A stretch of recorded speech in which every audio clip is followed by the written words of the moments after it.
하나님 말씀을 받는 시간입니다. 이미 한정총회 회원 교단과 교회로서 한국 교회의 가장 건강한 장로교회를 모델로 제시할 수 있는 사랑의 교회 담임 목사님이신 오정현 목사님 나오셔서 사명 받은 한국 장로교회라는 제안에 말씀을 주실 때 헌언해 받으시기 바랍니다.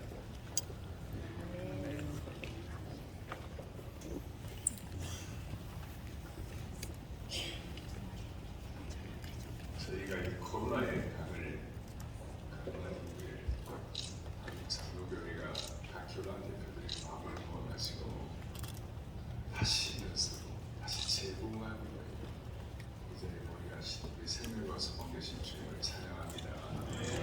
오늘 모임 이후에 한국교회가 다시 한번 특히 우리 장로교회가 회복을 넘어 부흥으로 갈 수 있도록 우리에게 은혜를 더해 주시길 바랍니다. 여러분 잘 아시는 대로 전 세계 수많은 나라들 가운데 특별히 아시아, 동아시아, 또 아시아 중에서 수천 년 내려오는 민족 종교를 100년 만에 바꾼 나라는 우리 대한민국이 유일합니다. 그러니까 오래시는 불교, 조선시대 유교를 이렇게 있었지만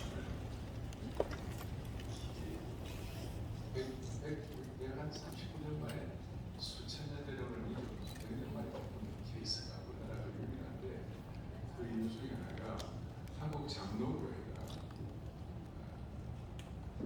하나님 주신 은혜대로 말씀자원 우리나라는 선교사들로 이제 먼저 성경이 먼저 들어온 줄로 믿습니다. 우리나라로 선교사님께서 우리 장로교회 선교사님 성경 말씀자원이고 또 한국교회는 되게 이제 다른 나라의 장로교회는 좀 조용하고 이런데 우리는 아주 기도에 강력한 기도의 자원이 있습니다. 그래서 지금도 특별 새벽 구경을 하면 새벽에 10,000명씩 모이고 그것도 뭐 서너 시간씩 어제 우리 대학교 아이들이 수학여행을 다 마쳤는데 종신대 신대원 양재 캠퍼스에서 수학여행 대학생들 1,500명이 모여가지고 어떻게 했니 모르니까 3시간 설교 듣고 2시간 하시면서 기록하고 그리고 이 가운데 앞으로 선교사 목사 될 사람 나오라니까 그 중에 120명이 선교사 목사 되겠다고 다 할렐루야. 반응을 들으라고 이렇게 아멘. 엄청난 사건이었습니다. 아멘. 3시간 말씀, 2시간 기도, 말씀 자원, 기도 자원. 또 우리 한국교회는 특별히 장로교회는 헌신 자원을 갖고 있는 것입니다. 세계 어느 나라가 지파를 가지고 교회에 무조건 헌신하는 생각은 쉽지 않습니다. 전세 사는 사람 월세 살면서 헌신해가지고 교회를 지키고 그래서 수천 년 내로 민족 종교를 100년 만에 바꾼 유일한 우리 민족 대가신 주님을 찬양합니다. 그래서 오늘 이런 은혜를 가지고 제가 본문의 말씀을 이렇게 나오면서 다시 한번 한국 교회가 회복 정도가 아니라 부흥으로 나가게 하여 주십시오. 다시 한번 한국 교회 100년 만에 민족 종교를 바꾼 이 나라의 사명이 다시 한번 회복되게 하여 주십시오. 오늘 본문은 이렇습니다. 십자가 사건 때문에 다들 벌벌을 떨고 움츠려있던 그 제자들에게 예수님이 나타나셔갖고 자기 몸 가누기도 힘들고 내일에 대한 어떤 찬란한 낙관론을 펼치기도 힘든 그런 상황 가운데서 예수님이 나타나셔갖고 아버지께서 나를 보내시기까지 나도 너희를 보낸다. 여기에서 어마어마한 사건인 것입니다. 다시 아버지께서 나를 보내시기까지 나도 너희를 보낸다. 이 대단한 주님이 우리에게 주신 사명을 다시 한번 확인하게 하는 말씀인데요. 자, 아버지 하나님 창조주 아버지께서 성자 예수 그리스도를 이 땅에 보내신 것은 만세전에 이 계획하신 이건 도저히 변개할 수 없는 아주 영적인 또 우리 원사적인 강력한 무게감을 갖고 있죠. 하나님이 예수님 땅에 보내신 것 만약에 그게 안 된다면 우리 뭐 성경의 역사가 안 되는 거 아닙니까? 그러나 엄청난 무게감을 갖고 동일하게 나도 너희를 저는 젊은 시절에 이 본문을 보면서 깜짝 놀란 거예요. 나는 아무것도 아닌데, 우리는 아무것도 아닌데 하나님이 예수님 보내신 것처럼 우리를 주님께서 이 땅을 보내신다. 이건 놀라운 사건이죠. 그래서 그냥 보내신 것이 아니라 아무것도 없는 분들에게 뭘 받으러 오셨습니까? 성령을 받으라. 너희는 가서 모든 민족으로 제자를 삼아 아버지와 아들과 성령의 이름으로 세례를 주고 내가 너에게 분부한 모든 것을 가르쳐 지키게 하라. 여러분 그 당시에 그 제자들은 초라한 어부들이었고 뭐 이름 낼 만한 건 아무도 없고 오늘 이처럼 십자가 사건이 얼굴을 들고 있는 그런 제자들에게 모든 종속과 제자를 삼으라.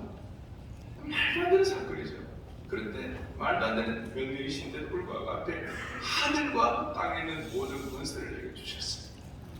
아버지의 그 권세와 능력이 우리에게 최소한 우리에게 전가되는 것이 그럼 그 뭘로 전가될 것인가? 너희가 성령을 받아라. 전 세계 장로교 가운데 한국 장로교는 성령 사역에 대해서 열린 줄로 믿습니다. 아멘. 특별히 인격적 성령 사역에 대해서 영이 성령의 사람은 영이 육을 통제한다고 생각하고 무슨 은사 이것도 뭐 필요하겠지만 그러나 기본적으로 하나님의 사람과 성령의 사람으로 로마서 8장 말씀처럼 육신의 사람은 육신의 생각을 하지만 성령의 사람은 성령의 생각을 하게 하시고 육신이 영을 통제하는 것이 아니라 영이 육신을 통제하는 것입니다. 그러니까 그는 성령의 사역에 의해서 눈이 열려갖고 한국 교회는 특별히 한국 장로교회는 세계 역사에 정말 어떤 그 전례가 없을 정도로 그런 축복을 하게 된 것입니다. 그리고 이런 성령의 역사와 은혜는 그냥 한 방울 두 방울이 아니라 생수의 강이라고 했습니다. 생수의 강이라는 게 본래에 보면 리버스 오브 리 그러니까 단순한 강이 아니라 강들이라는 것입니다. 이것이 얼마나 강력한지 저 미시시피강, 아마존, 그다음 뭐 이렇게 세계적인 큰 강들 다 합친 것보다도 더 영광스러운 수많은 강의 능력을 성령 역사를 통해서 이루게 하실 것이다. 그런 것들이 있기 때문에 어떨 때는 이런 사명을 가지고 마음을 다하여 전심을 가지고 투자를 할 때에 여러분과 제가 갖고 있는 부족함이 있지만 우리의 사역의 한계를 돌파할 정도로 그런 은혜를 베풀어 주신 것입니다. 자, 성령께서 오셔서 우리에게 아버지께서 나를 보내시니까 나도 너희를 보내노라. 그러니까 지금까지 우리 한국교회나 우리 장로교회가 나름 사명을 잘 감당해 오고 애를 썼지만 이제 우리가 조금 더 성령 충만한 한국 장로교가 되게 하여 주셔서 시대적 사명을 감당할 수 있도록 그래서 우리 1세기에 그 제자들은 뭐 남들한테 내놓을 만한 거 없었지만 그 1세기에 지난 제자 성령 충만한 제자들의 피해 복음 앞에 에베소가 문을 열고 빌립보가 한국을 하고 대로마 제국 백기를 들는 것입니다. 초대교회 강력한 역사가 있으니까 그 대로마 제국이 백기를 들고 기독교를 국교로 공유한 그런 일이 일어난 것입니다. 그래서 제가 오늘 우리가 하나님께 이렇게 부름받았습니다. 하나님의 목회자로 사역자로 또 한국 장로교 교인으로 부름받았습니다. 부름받은 은혜와 특권이 감사하지만 앞으로 이 시대 앞에 이 4차 산업혁명 시대에 우리 앞에 한 번도 펼쳐지지 못한 이 독특한 시대 앞에 우리가 한국교회가 특별히 한국 장로교회가 사명을 감당할 수 있는 보냄받은 사명자의 사역을 잘 감당할 수 있는 축복을 주시길 바라는 것입니다. 그렇게 하려면 두 가지를 적용하고 싶은데 시간 빨리 마치려고 달리고 있습니다. 두 가지를 적용하고 싶은데 한 가지는 뭐냐 1세기의 전투적 교회를 다시 회복해야 한다. 1세기의 전투력 있는 교회를 다시 회복해야 한다. 그래서 저는 기도할 때 하나님 아버지 우리가 21세기의 교회지만 1세기 교회의 능력을 회복하게 해 주십시오. 우리가 21st church지만 we the first century power. 우리 1세기 교회의 그 능력이 우리에게 있어지게 해 주십시오. 이게 무슨 말인가 하면 자 1세기 교회가 능력이 있고 로마 컨스탄틴 대제가 390년에 기독교를 국교로 공인화하고 그러고 난 다음에 기독교가 전투적인 강력함이 이제 화해가 된 것입니다. 국가와 교회가 화해가 되어 같이 가는 것입니다. 화해가 되고 천년의 역사를 가져가다 보니까 이게 이제 동화가 되고 세속화가 되고 온통 모든 것이 기독교화된 것입니다. 기독교 건축, 기독교 정치, 기독교 미술, 예술 모든 것이 기독교. 그러다 보니까 세속화가 되고 힘이 없어지고 나중에 로마 캐톨릭이 그야말로 뭡니까 바티칸 그 지을 때 핵유공론을 강조할 정도로 그런 잘못된 방향이 잡혀 있으니까 이래는 안 되겠다 이렇게 해서 우리 개혁자들이 정말 화염대 이슬에 사라질 낙스 같은 그런 캘빈이나 루트나 이런 전략 팁을 다 해가지고 캘빈을 통하여 우리 이런 장르가 이어지게 보면서 우리가 개혁 교회를 하면서 우리 잘못된 동화된 그 세속화된 교회가 회복돼야 한다. 그러면 무엇이 가장 가치 있는 교회일 것인가? 거룩하게 구별돼야 한다. 이 로마 캐톨릭이 내려오는 모든 것들로부터 거룩하게 구별돼야 한다. 그러면 거룩하게 구별돼야 하는 표징이 뭘까? 세 가지가 제대로 돼야 한다. 말씀이 제대로 선포되고 있는 것. 한국 교회는 지난 시간 동안 그래도 본문 성경을 읽어놓고 그냥 예화만 만드는 그것이 아니라 그래도 본문에 의거하여 말씀을 전하겠다는 그런 축복을 주시는 데는 감사하는 것입니다. 그런 은혜가 계속 지속돼야 할 것입니다. 말씀이 제대로 선포되고 있는 것. 두 번째, 성례전이 제대로 시행되고 있는가. 오늘 성찬 시간입니다만. 세 번째, 권승이 제대로 결속되고 있는가. 저는 어릴 때 저희 부친이 부산 노회 의장도 하시고 저희가 이제 장독에 사는데 제하고 제 동생이 이번에 합동측 부총장이 됐는데 형제는 용감하였다. 자, 그런데 제가 가만히 생각을 해보니까 무슨 이런 우리 사역에 이런 일이 일어나는가. 저희 부친이 예배를 드리기 전에 항상 장로교 12신조를 선포하시고 예배를 드리셨어요. 어릴 때 저는 장로교 12신조에 익숙하고 있었어요. 그래서 우리가 교리를 지키고 그 다음 장로교의 전통을 지키고 잘 감당해 오는 것이 참 귀한 일이었어요. 그런데 이 개혁교회가 이걸 종교개혁 위에 500여 년 동안 일을 하다 보니까 무슨 일이 벌어졌냐면 너무 내향적이 된 것이에요.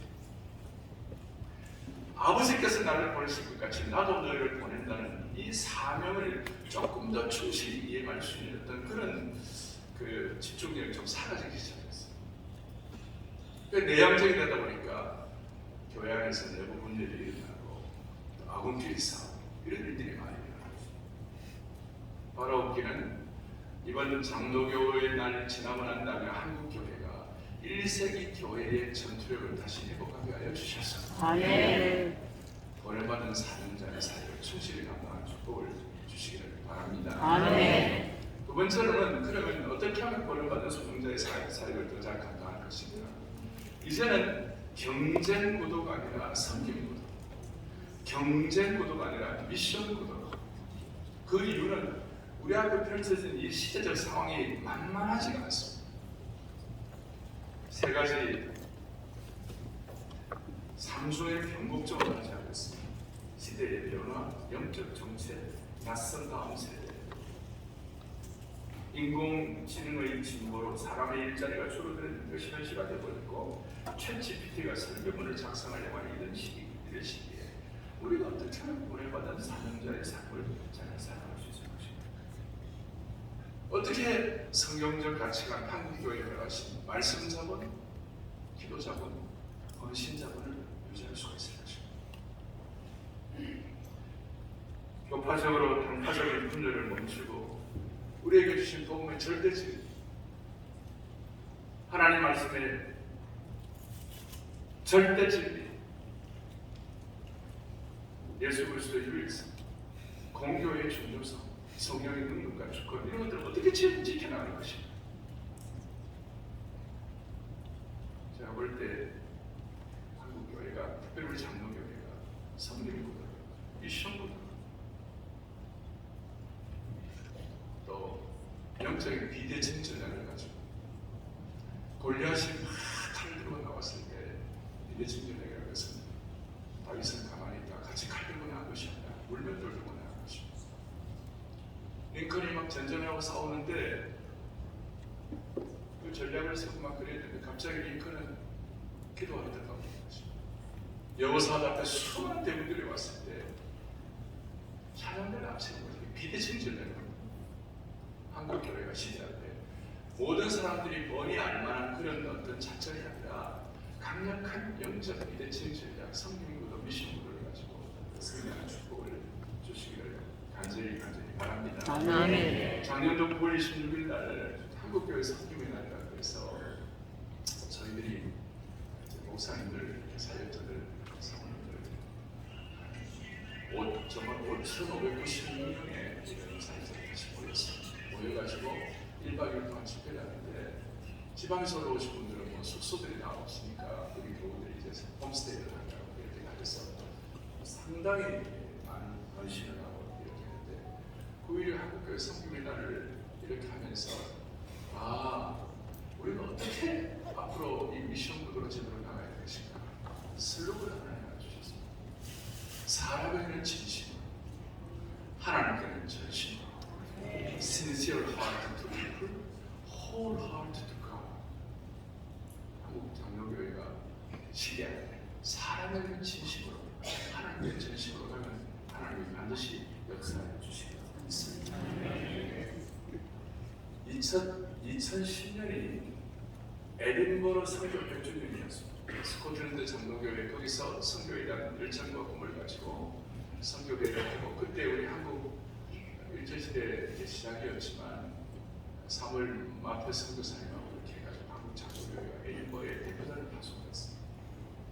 거기서 이제 무슨 일이 있었는가 제가 보니까 제가 2010년도에 에딘버러 대학교에 이 장로교 계획교단이 모여가지고 천만천지 집회했는데 그때 제가 말씀을 전했는데 자녀들이 뭘 좀 중요한 게 없을까 하고 제가 살펴보았더니 1910년도에 사무엘 마페 선교사님이 한국 장로교를 대표해가지고 모셔갖고 뭐라고 얘기하냐면 1910년에 조선 사람들은 한국 사람들은 경제적으로나 정치적으로는 희망이 없습니다. 당연히 일제시대에 이제 시대가 시작되니까 식민지 시대가 시작되니까 희망이 없습니다. 어쩌면 한국의 전통 사회는 희망이 없습니다.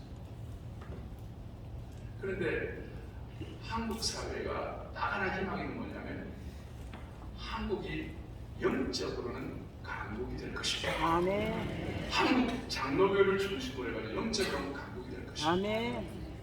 자, 그러면서 눈물이 막 났어요. 그날 진짜 그 예화를 제가 같이 나누는데요. 여러분, 우리는 러시아보다도 땅덩어리가 적습니다. 우리가 중국보다 인구가 적습니다. 일본보다 경제가 약합니다. 그러나 하나 딱 강한 거 있습니다. 그것이 무엇입니까? 한국 교회가 더 강한 것입니다. 아멘. 한국 교회가 강한 것입니다. 한국 교회가 강하다고 할 때는 우리 한국 교회 70% 이상 찾아오는 한국 장로교회가 역할을 잘 감당하면 하나님이 은혜를 베풀어 주실 것입니다. 아멘. 오스키니스라는 소명이라는 이 글을 쓴 유명한 저자이고 옥스퍼드 교수하시고 시대적인 인물이신데 저는 12월에 그분과 같이 식사를 하면서 진지한 얘기를 했어요. 자, 한국보다도 인도네시아가 지금 더 크리스천이 더 많습니다. 인도네시아가 208천만인데 15%가 크리스천이니까 이슬람 최고의 이슬람 국가이긴 하지만 크리스천이 많습니다. 브라질이 우리보다 크리스천이 많습니다. 나이지리아가 더 많습니다. 그러나 인도네시아나 브라질이나 나이지리아가 지금 세계 기독교의 어떤 그 역할 입장에서 볼 때에 한국보다 더 많은 역할을 한다. 그렇게 말할 수가 없다는 것입니다. 왜냐하면 한국 사회는 장로교가 중심돼가지고 정치, 경제, 입법, 문화, 사회 모든 영역에서 나름대로 리더십을 구축하고 있기 때문에 이 리더십이 건강하게 잘 가기만 하면 한국 사회는 그래도 시대 앞에 세계 이 복음주의권과 세계 계획교회의 귀한 역할을 감당하게 될 것이다. 아멘. 그렇게 해서 미국 교회의 리더십을 앞으로 한국 교회가 좀 같이 나누어서 짐을 져야 할 시대가 왔다 그렇게 했어요. 오늘 이후에 한국 교회가 세계 교회가 됐어. 한국 장로교회가 세계 교회 좋은 지도력을 발휘함으로 말미암아 세계 선교를 마무리하는 영광스러운 축복이 있기를 간절히 소원합니다. 아멘. 기도하겠습니다. 주님 감사합니다. 한 번밖에 없는 우리의 생애를 붙잡으시고 오늘 이와 같이 우리가 귀한 장로교단을 섬기는 목회자가 되게 하여 주셔서 우리의 영혼들을 섬기며 한 사람 한 사람을 그리스도의 신실한 제자로 양육하고 키울 수 있도록 도와주시면 감사합니다. 아멘. 주님, 오늘 이 귀한 장로교회 날 이후에 한국교회, 한국장로교회가 회복을 넘어 부흥으로 나가게 하여 주옵소서. 아멘. 1세기의 강력한 성령 충만한 전투력이 회복되게 하여 주시옵소서. 아멘. 이제 한국교회가 아군끼리 예전의 분들을 다 멈추고 하나님 아버지 미션 구도, 섬김 구도로 나감으로 말미암아 아멘. 사람에게는 진심으로, 하나님께는 전심으로 헌신함으로 세계교회 역사를 바꾸는 귀한 한국 장로교회가 되게 하여 주옵소서. 아멘. 오늘 이 귀한 모임을 위하여 보이지 않는 자리에서 헌신하고 수고하신 모든 분들, 물도운 하나님의 심정으로 섬기는 모든 분들 하나님의 강력한 일꾼으로 사용하여 주시옵소서. 아멘. 우리 주 예수 그리스도를 받들어 간절히 기도드리옵나이다. 아멘.